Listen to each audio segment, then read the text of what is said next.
नमस्कार. शोध न्यूज मराठीमध्ये आपलं स्वागत. लोकसभेची निवडणूक झाली आणि भारतीय जनता पक्ष आणि त्यांच्या मित्रपक्षांनी सपाटून मार खाल्ला.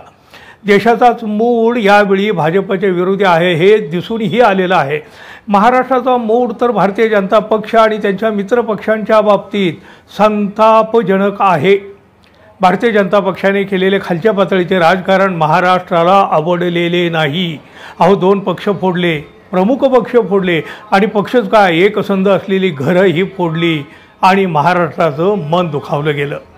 दुखावलेल्या मनानं त्यांनी मतदान केलं, पण या मतदानात संताप देखील होता, एक प्रकारचा राग देखील होता. आता विधानसभा निवडणूक समोर आहे. लोकसभेत बसलेल्या या धनक्यामुळं भारतीय जनता पक्ष आणि त्यांचे मित्रपक्ष आता ठिगळ लावायचा प्रयत्न करू लागले आहेत.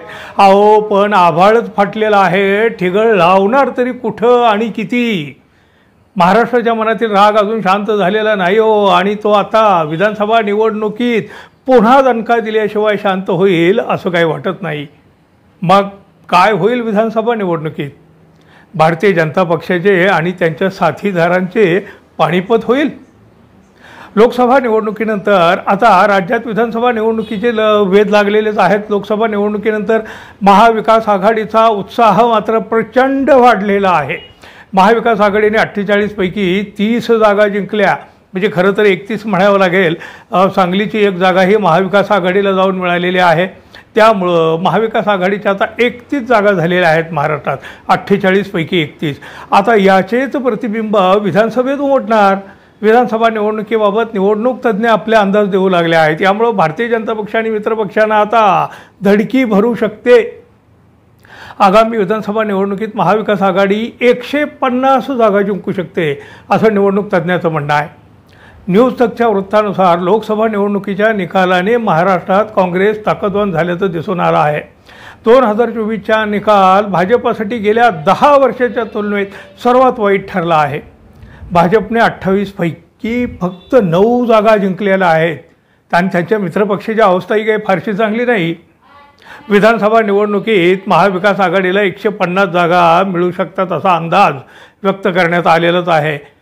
नरेंद्र मोदी, अमित शहा, भारतीय जनता पक्ष किंवा स्थानिक नेत्यांच्या करिश्मा महाराष्ट्रात अजिबात चाललेला नाही असं निवडणूक तज्ज्ञांनी सांगितलं आहे. त्यामुळंच भारतीय जनता पक्षामध्ये आता खळबळ उडाली आहे. निवडणुकीची आकडेवारी पाहता आगामी विधानसभा निवडणुकीत महाविकास आघाडीला 150 तर NDA आणि इतर पक्षांना 130 जागा मिळू शकतात. NDAसाठी महाराष्ट्राची स्थिती आव्हानात्मक आहे. राज्यात अजूनही त्यांच्यासाठी वातावरण खराबच आहे. शेतमालाचा पडलेला भाव, मराठा आरक्षण अशा अनेक मुद्द्यामुळे महायुतीला धक्का बसलेला आहे. महाराष्ट्रात आता पुढील 4 महिन्यात विधानसभा निवडणूक होणार आहे.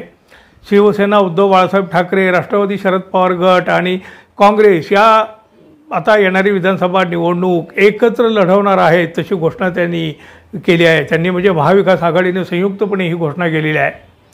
महाराष्ट्राचा मूड मुळातच भाजपविरोधी आहे हो. त्यांचा मित्रपक्षाचाही विरोधच आहे महाराष्ट्राचा. एकनाथ शिंदे यांनी उद्धव ठाकरे यांची शिवसेना फोडली, पण त्याचा मोठा राग आहे महाराष्ट्राला. अहो, एक वेळ हे नेते बाहेर पडले असते ना तरी त्यांचा एवढा तिरस्कार झाला नसता. शिवसेना पक्ष आमचाच आहे म्हणत भाजपची मदत घेऊन ते पक्षाचे मालक झाले. निवडणूक चिन्ह देखील अशाच पद्धतीने घेतलं. जे शिवसेनेसोबत झालं ते शरद पवारच्या राष्ट्रवादीबाबत झालं. शिवाय तपास यंत्रणाचा वाढलेला वापर, भ्रष्टाचारांचे आरोप असलेले नेते आपल्याकडे घेऊन त्यांना वॉशिंग मशीनमध्ये टाकून धुवून पुसून स्वच्छ करणं. शेतकऱ्यांच्या बाबतीत काय नुसतं बोलबच्चन, प्रत्यक्षात काहीच नाही. मराठा आंदोलनाचे केलेले राजकारण, तो लाठीमार वगैरे वगैरे असे एक ना अनेक मुद्दे राज्यात महत्त्वाचे आहेत. त्याचा फटका तर बसणारच. आता कितीही डागडुजी केली तरी उपयोग होईल असं काही वाटत नाही. कारण कशा पद्धतीने भूलथापा दिल्या जातात हे आता जनतेला चांगलं माहीत आहे. भाजपच्या वरिष्ठ नेत्याने महाराष्ट्रातील नेत्यांच्या, विशेषतः फडणवीस यांच्या नाड्या आवळलेल्या आहेत.